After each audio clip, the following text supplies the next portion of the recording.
بسم الله الرحمن الرحيم. الحمد لله رب العالمين، والصلاة والسلام على أشرف الأنبياء وخاتم المرسلين محمد وعلى آله وصحبه وسلم. ربنا هب لنا من لدنك رحمة وهيئ لنا من أمرنا رشدا. ربنا أرنا الحق حقا وارزقنا اتباعه، وأرنا الباطل باطلا وارزقنا اجتنابه. ربنا اغفر لنا ولإخواننا الذين سبقونا بالإيمان، ولا تجعل في قلوبنا غلا للذين آمنوا ربنا إنك رؤوف رحيم. آمين. بسران و بنرانی بەڕێز و خۆشەویست مسلمانانی ئازیز، سەلام و ڕەحمەتی خوای پەروەردگار بڕژێ بەسەر هەموو لایەکماندا، و خوای پەروەردگار عاقبەت خێرمان بکا، سەربەرز و سەرفرازی دنیا و قیامەتمان بکا، داهاتوومان لە ڕابردوومان باشتر بکا، بە مسلمانی بمان ژێنێ، بە مسلمانی بمان مرێنێ، بە مسلمانی زیندیمان بکاتەوە ئینشاء الله تعالى. خۆشحاڵم کە لە بەرنامەکەتان بەرنامەی ڕامان بە خزمەتان دەگەمەوە. خوازیارم خوای پەروەردگار ئەو بەرنامەیە بخاتە تەرازووی چاکەکانمان و تەرازووی چاکەکانمانی پێ قورسکە. خۆشەویستانم، لە حەڵقەی ئەمڕۆی بەرنامەکەتان بەرنامەی ڕامان دەچینە سەر خاڵێک کە خاڵێکی زۆر گرنگ و یەکلاکەرەوەیە، ئەویش بوونی متمانەیە بە خوای پەروەردگار تەبارەک و تەعالە.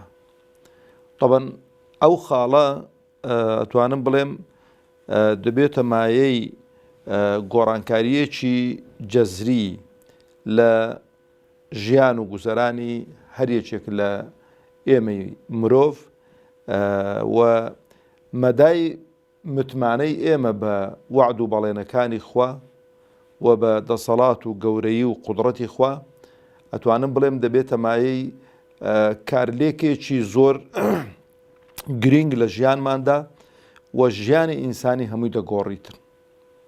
خۆشەویستانم، قەناعەتتان بێ بەشێکی زۆری ئەو خەڵکەی کە ئەمڕۆ لاڕێ بووە، یانەوەتە خوای نەناسیوە تەبارەک و تەعالە، یانەوەتە متمانەی بە وعد و بەڵێنەکانی خوانیە تەبارەک و تەعالە، کەەوە هۆکارێکە بۆی کە ئینسان لاڕێ بکاتن. بەڵام کاتێک کە ئینسان متمانەی بە دەسەڵات و گەورەیی و وعد و بەڵێنەکانی خوای خۆی دەبێت تەبارەک و تەعالە، ئەو کاتەی ئەو ئینسانە گۆڕانکاریەکی زۆر عەجایب لە ژیانیدا دروست دەبێت، سیقە و متمانەیەکی باشی بۆ دروست دەبێت، و هەست بە ئاسوودەیی و ئارامیەکی گەورە دەکا، و هەست بە بوونی پاڵپشتێکی گەورە دەکا لەلایەن خواوە تەبارەک و تەعالە. لەبەرەوەش تەماشەکەن خۆشەویستانی خۆم، دووسێ نمونە پێشەوەی کە بچمە خزمەت قورئان، لە ژیانی موسا عەلەیهی سەڵات وسەلام خۆی ئەو زۆر مهمە، بەڵام پێشەوەی کە بچمە سەر قسەی موسا عەلەیهی سەڵات وسەلام کە دایکی موسا چ پێغەمبەریش نەبووە، ئافرەتێکی ساڵحە بووە، چ سیقە و متمانەیەکی بەخوای پەروەردگار بووە تەبارەک و تەعالە. موسا عەلەیهی سەڵات وسەلام کاتێک کە خوای گەورە تەبارەک و تەعالە ئەمری پێدەکا کە هیجرەت بە بەنی ئیسرائیلی بکا لە مصر، کە دێن دیارە دەگەنە سەر بەحری بڵێ سوور، دێنەوێن دەرێ، کە دێنەوێن دەرێ فیرعەون بەخۆ بە جوندیەکان و دار و دەستەی پێیان دەگا، بەحرێکە تەبەن هیچ کەشتیەکیان ئامادە نەکردبوو بۆ پەڕینەوە، و بەشێکی زۆریش بەنی ئیسرائیلی لەوانەیە مەلەیان هەر نەزانی بێتن. ئەو بەحرە گەورەی وەنیە بە مەلەی لێ بپەڕیەوە. قال أصحاب موسى إنا لمدركون، ئەلەو لای بەحرە و لەو لای جەیشی چێە فیرعەونە هەڵاتوون، یعنی پێیان بگا لەتیان دەکەن. ئەلێرە سیقە و متمانە بوون بەخوا دەوردەبینێ. موسا عەلەیهی سەڵات وسەلام دەستی بەخۆ بەر نەدانەوە، چکە خوای خۆی دەناسێ، دەسەڵات و گەورەی و عەزەمەتی خوای دەناسێ، فەرمووی کەلا ئین مەعی ڕەبی سەیەهدین، فەرمووی نەخێر، ئێمە نەکەوتوینە بەردەستان و نەگیراوین و نامانگرن و پێمان ناگەن، بۆ لەبەرەوە خوای پەروەردگارمان لەگەڵدایە و ڕێگا چارەیەکمان بۆ دەدۆزێتەوە. ڕێگا چارەی بۆ دۆزینەوە یانەنە؟ بۆی دۆزینەوە. بەحری بۆ کردنە 12 کۆڵان وشک، بۆی کە پێدا تێپەڕن، و حکمەتێکی دیکەش لەوەی چ بوو، بە جەیشی فرعون زۆر بۆ گەیەک ڕێبایە لەوانەیە سەرەکەی لەو لای باهێشتانە کە بەشێکی زۆری هەر لە وشکانی بانە هەمویان تەوزیع بوون بەناو هەر 12 ڕێگاکەدا جەیشەکە خوای گەورە تەبارەکە و تەعالا کەپسی کردە و غەرقی کردە. پێغەمبەری ئێمە عەلەیهی سەڵات وسەلام ڕوح و گیانمان بە قوربانی بێتن کاتێک کە هەموو ئەسبابێکی هیجرەت پەیڕەو دەکاتن لە مەککە بۆ مەدینە خۆیان حەشار دەدەن لە ئەشکەوتێک باشە ئەشکەوتەکە زۆر قۆر نییە زۆرەوە نییە بڵێ ئیلا دەبێت بچێ بەلایەتی لێ بنۆڕی داخۆ خەڵکی تێدایان نا یعنی پەناگەیەکی گچکە بووە گەر لەسەر ئەشکەوتەکە ئاوا سەر شۆڕ کردباوە دەتبینی چێ لە ئەشکەوتەکەدایە یعنی کاتێک کە لەگەڵ ئەبوو بەکردا دەبن ڕزا و ڕەحمەتی خوای لەسەر بێ على نبينا أفضل الصلاة والسلام يعني قريشي كان دينا سر بردي أشكوتكي أبو بكر رحمتي خوالي به دفرمي يا رسول الله صلى الله عليه وسلم أجر بس ما شيء بن بي خويان كان يجان أوابك دمان بينيت فرمي أبو بكر خفت مخو إن الله معنا خوالي قال إيه مدايا ئەو سی قەومتمانەیە زەرورە ئینسانی ئیماندار هەیبێ بە خوای پەروەردگار تەبارەک و تەعالا کە خوای پەروەردگار خاوەنی ئەو کەون و کائیناتەیە خاوەنی ئەو دنیایەیە خاوەنی ئێمەیە و هەر شتێک کە خوای پەروەردگار بیەوێ بیکە هیچ دەسەڵات و قودرەتێک نییە خوای پەروەردگار دەستەوەستان بکات خوای پەروەردگار بەسەر هەموو شتێکدا بەتوانایە شتێک نییە بڵێ وەڵا خوای پەروەردگار ئەوەی پێ ناکرێیان دەسەڵاتێک نییە برێ لێ ناگەڕێ خوای پەروەردگار ئەوەی بکات ئەمەی کە زۆر سەرنجمان ڕادەکێشێ لە قورئان بەڕاستی ئەو قسەی موسایە بە گچکەی عەلەیهی سەڵات وسەلام زۆرتان گوێ لێ بۆ لە مامۆستایان لە بانکوازان کاتێک کە فرعون خەوێک دەبینێ کە خەوێک دەبێنێ بانجی خەونزانەکان دەکا خەوەکەی بۆ لێک دەدەنەوە پێی دەڵێن لە بەنی ئیسرائیلی منداڵێک پەیدا دەبێت دەسەڵاتی و کۆتایی پێدێ لەسەر دەستی ئەو منداڵە چ بکەین بڕیار دەداتن کە هەرچی نێرەوەزە هەرچی کوڕە لە بەنی ئیسرائیلی جەندرمان دادەنێتن تەبەن ئافرەت کە حامیلە بخۆ ناتوانێت خۆی بشێرێتەوە هەر ئافرەتێکی حامیلە دەبێت تۆمار بکرێ ڕۆژی حملەکەی و کەنجین حملەکەی دادەنێتن نۆمانگەکەی بۆ حیساب دەکەن کە نۆمانگەکە تەواو دەبێ سربڕەکانی فرعون لە ماڵەکە ئامادە دەبن ئافرەتەکە کە منداڵەکەی دەبوو ئەگەر کوڕ بایە فەوڕەن سەریان لێ دەکردەوە و سەریان دەبڕ و فڕیان دەدا کچیش بایە لێی دەگەڕان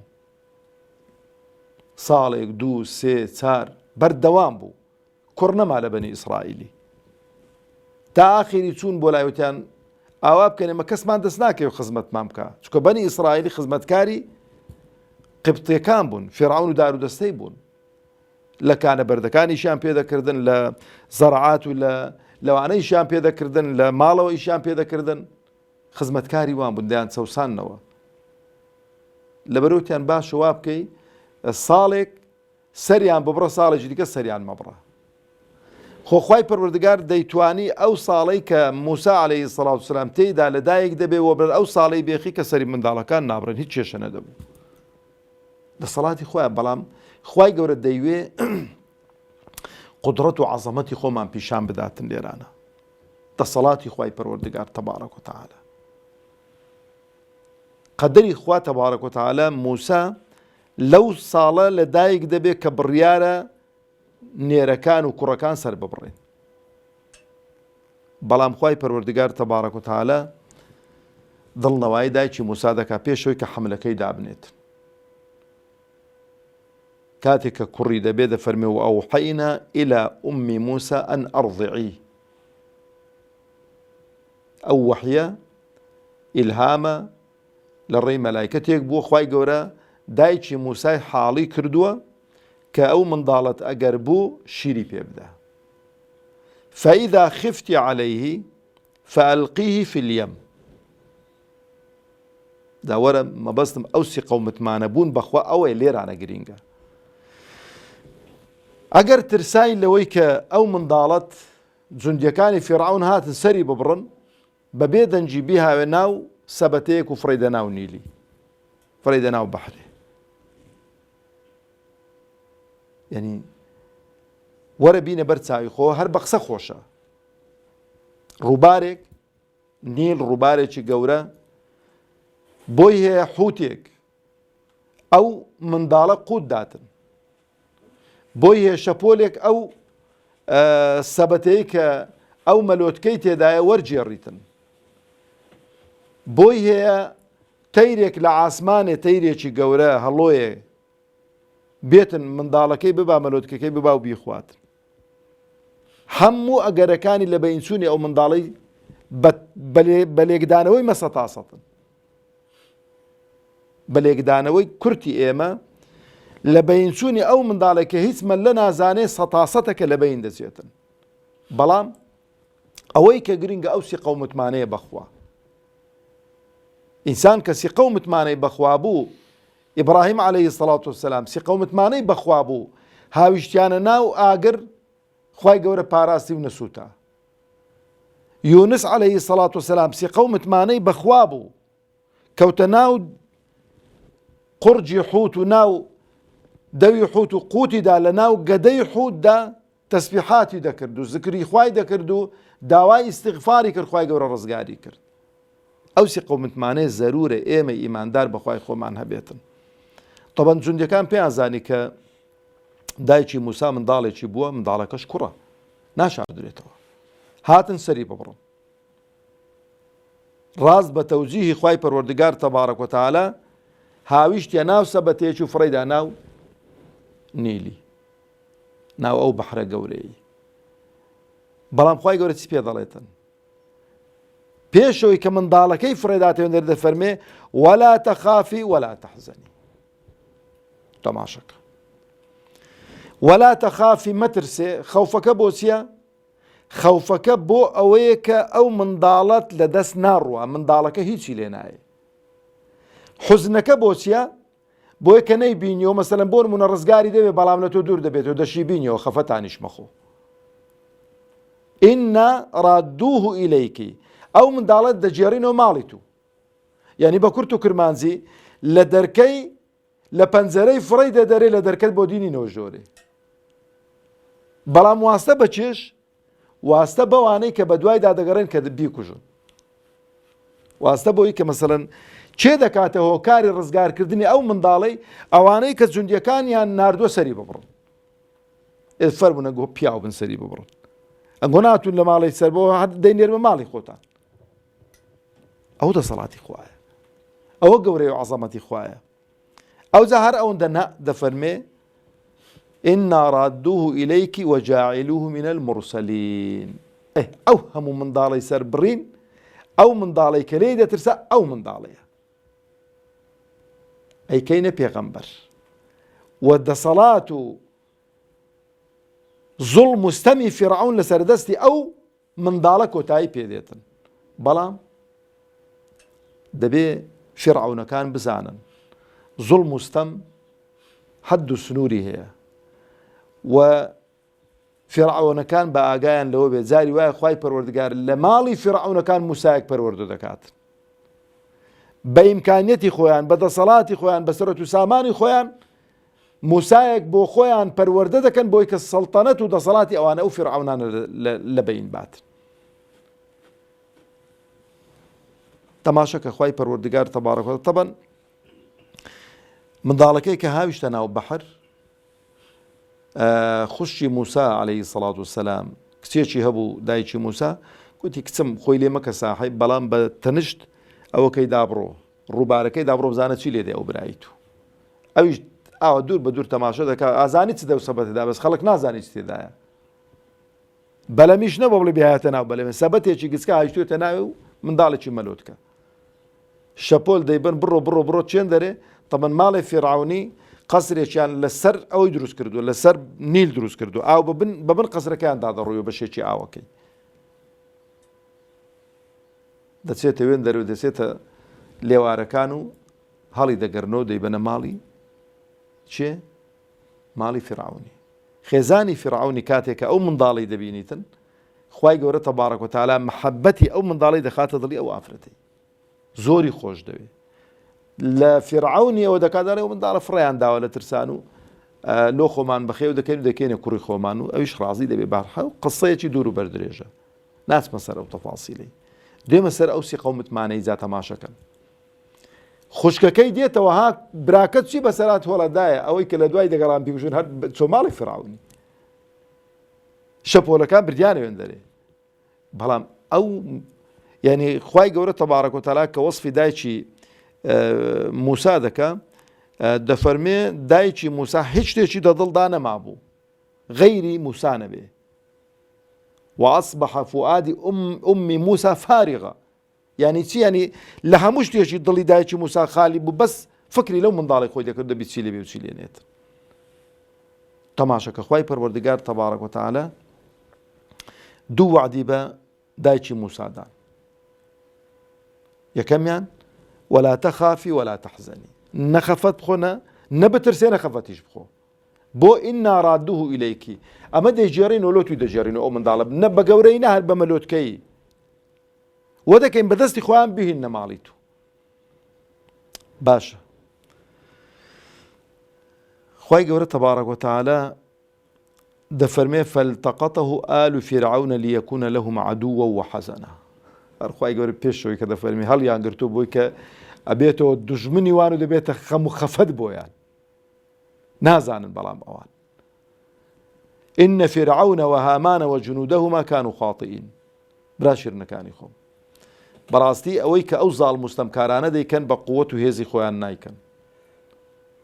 ئەمەلەر بۆ خۆشی دوێنێ لە پرسەیەک بووم، بەرپرسێکی لێ بوو پێکەوە یەکتر دەناسین.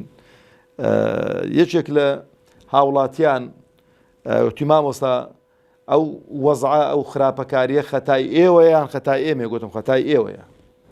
ئەمەی بەرپرس گوتم حیسمان لە ئەستۆدانیەمەوە، ینی هەر بێتاوانی نەما. کو مامۆستا قسەوتم با گوتم کاکە ئەو بەرپرسەت بینیوە بە خۆی بە شەق لە کەس بداتن؟ بینیوتە بچێتن مەسەر ئەمنو ئێوەنە کاکە، ئێوەنە تەزویر دەکەن، ئێوەنە شەق لە خەڵکی هەڵدەدەن، ئێوەنە زوڵم مستەم دەکەن، خەڵکێکی زۆرتیان ئەشهدن بالله ڕاست. کاچی خۆم، خوای گەورە بێ حکمت نییە کە دەفەرمێ إن فرعون وهامان وجنودهما كانوا خاطئين، يعني كانوا آثمين، تاوانبارن فرعون و وەزیری فێرعون و جوندیەکانیشیان. چونکە ئەگەر جوندیەکان نەبن فێرعون حەدی چێ بوێری لە قەسر بێتە دەرەوە. ئەگەو فێرعونانەی ئێستا کاتێ بەجادەدا دەڕۆن ئەو جوندیانە دەچەقینن وەکو عامود لەو سەری بۆ سەری. ئەگەر ئەوان حیمایان نەکەن حەدیان چێ بوێرن لە خانی خۆیان بێنە دەرەوە لەبەر ئەو هەموو زوڵم و ستەم و دزیەی کە کردویانە لەو میلەتە. ئەوێرن نەبەخوا، بەڵام ئەو جوندیانە کان و خاطئین، ئەو دارودەستە کان و خاطئین، ئەو چەپڵە لێدەرانە کان و خاطئین، ئەوانە گونەهبار و تاوانباری سەرەچین. ئەوجا تەماشەکە وقالت امرأة فرعون قرة عين لي ولك لا تقتله عسى ينفعنا أو نتخذه ولدا وهم لا يشعرون. آخری کە بێمە سەری چکە کاتەکەمان کەمماوە، خوای گەورە دەفەرمێتی وحرمنا عليه المراضع من قبل فقالت هل أدلكم على أهل بيت يكفلونه لكم وهم له ناصحون فرددناه إلى أمه كي تقر عينها ولا تحزن ولتعلم أن وعد الله حق ولكن أكثرهم لا يعلمون. خوای گەورە تەبارەک و تەعالا وتم ئەو دوو وعدەی پێدابوون، مەترسێ خەفەت مەخۆ دەیجێڕینەوە لای تو. چۆنی جێڕاوە لای خوای گەورە بێ شتێک بکات. وحرمنا عليه المراضع. منداڵە خێزانی فێرعون خۆشی دەوێ، وەی کرد مەمچی هیچ کەسێک نەگرێ، نەمەمۆکەی بگرێ و نەمەمچی بگرێ و شیری کەس نەخوا دەشگریا لە برسان. ئەو خوشتی چوو گوتی من ماڵێکی زۆر مبارەک پێ دەزانم لێرانە. ئەو ماڵە لەوانەیە ئەو ئافرەتێکی زۆر پیرۆز و مبارەک و ئافرەتێکی باشە، ئافرەتی زۆریان بۆ هێنان. هەرچی کە بیانزانی با شیری تێدایە دایانهێنا موسى عليه الصلاة والسلام بأمر خوایە نەکهی موسى. وحرمنا عليه المراضع. مراضع يعني سي يعني شير درمان لي منع كردن، شيري كس نخوات إلا ده بشيري داش خور. باشە کە هاتن ئەوانش مەمنونی خوا بوون بانجیان کرد تیان وەرە لەوتی وەڵای پێم ناکرێت بێ مێرانە من لە قەسرێ شیری بدەمێ و دەبێ بیهن نەماڵە و چکۆ من منداڵی دیکەشم هەنساوە و دەبێ پارەشم بدەنێ و پارەشیان بۆ ماگانەشیان بۆ بڕیەوە و ئەوە ئیشی خوایە و ئەوە سی قەومتمانە بوونە بەخوا لەبەرەوە زۆر گرنگە خۆشەویستانی خۆم ئێمە ئەو عیلاقە توند و تۆڵە لەگەڵ خوای پەروەردگار تەبارەک و تەعالا دروستکەین و خوای خۆمان وا بناسین وەکو خۆیەتی کە دەسەڵات و گەورەی و عەزەمەتی لەسەر هەموو شتێکە و هەموو شتێکی پێ دەکرێت یعنی ئەو وەزعشکەی ئەوڕۆ دەبینن کە ئاوا خوای گەورە تەبارەک و تەعالا ڕایگرتووە هۆکارەکەی بەڕاستی خەڵکەکە زوڵم و ستەمی و تۆغیانی خەڵکەکەی لە حەد چۆتە دەرێ دەسەڵاتدارەکانیش لە قەدەر ئەو زاڵم و ستەمکار و ئەو خراپە و خراپەکاری کە خەڵک دەیکا لە قەدەر ئەوەیە دەنا قەت لە عەدالەتی خوا ناوەشێتەوە خەڵک بۆ خوا سوڵحاو بێ ئەهلی تەقوا بێ دیندار بێ بۆ خوا بجێڕێتەوە زاڵم و ستەمکار و نوێژنەکەرێک و کابرایەکی مولحید و بێ باوەڕ سەرکردە و قیادەی بکات والسلام عليكم ورحمة الله وبركاته.